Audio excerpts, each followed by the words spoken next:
d'où viennent ces roches, pourquoi elles sont sur la plage, etc.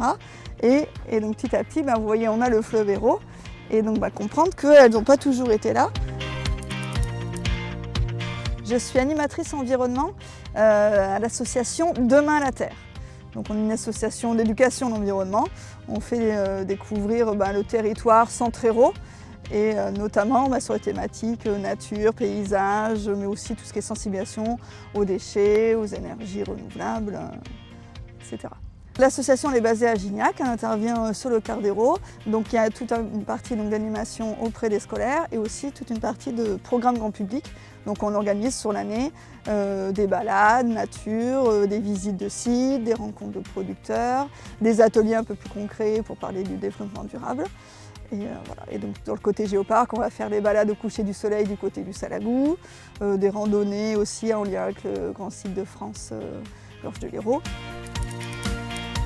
C'est le site du Pont du Diable, effectivement. Donc moi j'aime beaucoup parce qu'on est vraiment à la limite entre deux zones. On a la fin des montagnes, donc la fin des gorges, et la partie plaine. Donc voilà, c'est vraiment un site charnière. Ces galets, ils viennent de roches qui sont plus hauts. Et donc on a une carte géologique assez simple autour du fleuve Hérault. Les différentes couleurs représentent les différentes roches qui affleurent. Et donc le granit, il vient de la zone rouge, donc pas très loin du Montégoal.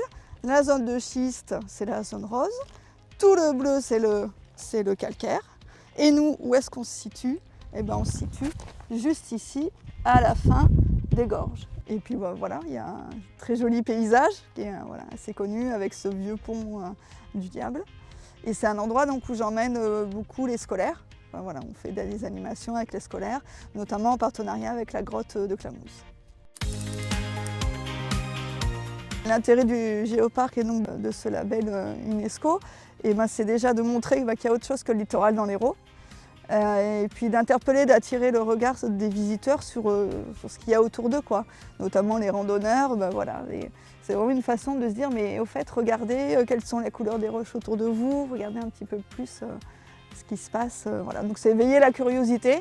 Et donc quand il y a un label, etc., les gens se questionnent un peu plus. Puis aussi, le géoparc, c'est important pour préserver des sites.